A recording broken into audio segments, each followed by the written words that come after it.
Assalamualaikum warahmatullahi wabarakatuh. Salam sejahtera untuk kita semua dan selamat sore.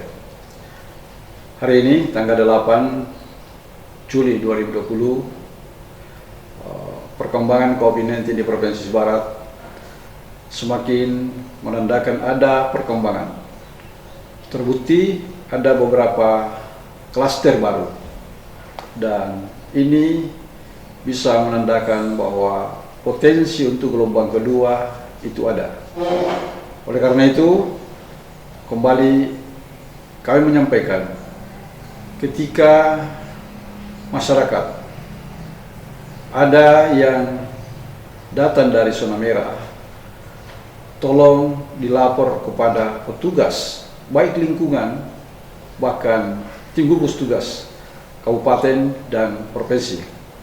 Karena kenapa? Ketika ada keluarga kita yang datang dari satu zona merah, dan itu keluarga yang lain bisa mempengaruhi ketika berangkat kerja ke kantor, pergi di pasar, dan tempat-tempat umum lain, dan itu bisa menyebabkan penyebaran yang begitu besar, yang sulit untuk disurveillance atau disurvei potensi-potensi mana saja yang bisa menular penyakit COVID-19 ini. Karena itu, sekali lagi, himbauan pemerintah adalah kita harus betul-betul waspada dan disiplin dan mematuhi protokol kesehatan sesuai anjuran WHO. Baik, perkembangan hari ini, pertama, jumlah ODP pada hari ini sebanyak 1.778 orang, dan OTG pada hari ini OTG adalah orang tanpa gejala, dan ini yang terbanyak dan bisa mempengaruhi potensi untuk banyaknya penularan COVID-19 di satu tempat, yaitu sebanyak 1.764 orang. Kemudian PDP pada hari ini sebanyak 109 orang, dan hari ini sesuai hasil rilis pada hari ini, ya, dari TSM Rumah Sakit Regional Mamuju tertanggal 7 Juli, yaitu ada 2 kasus penambahan kasus positif, semuanya dari Kabupaten Mamuju. Kasus positif pertama dari Kabupaten Mamuju adalah kasus 128, perempuan inisial Nona KU, 20 tahun, adalah beralamat di Jalan Tuna, Kabupaten Mamuju. Ya, pasien merupakan kontak erat kasus 125, Nyonya RA. Dan pada tanggal 7 Juli 2020, pasien diswab dengan hasil positif. Saat ini pasien berada di Rumah Sakit Regional Mamuju. Kemudian kasus berikutnya adalah kasus 129,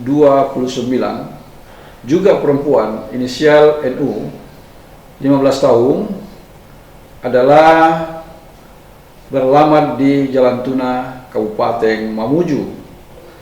Pasien merupakan kontak erat kasus 125, Nyonya RA. Dan pada tanggal 7 Juli 2020, pasien diswab dan hasilnya positif. Saat ini, pasien berada di Rumah Sakit Regional Mamuju. Kemudian, kasus negatif dari Kabupaten Mamuju, yaitu kasus 108, ya, negatif ya. Laki-laki inisial anak DZ, 12 tahun, yang beralamat di Kelurahan Simboro. Pasien 108 ini dirawat di ruang karantina Rumah Sakit Regional sejak tanggal 26 Juli 2020. Dan pertanggal 8 Juli, dengan hasil 2 kali lab negatif, maka yang bersangkutan dinyatakan sembuh. Sehingga yang sembuh pada saat ini sebanyak 90 orang. Ya. Dengan perincian hasil positif per hari ini sebanyak 129, yaitu Kabupaten Majene sudah 6 orang dan 5 orang sudah sembuh dan 1 orang masih dirawat di rumah sakit Kabupaten Majene.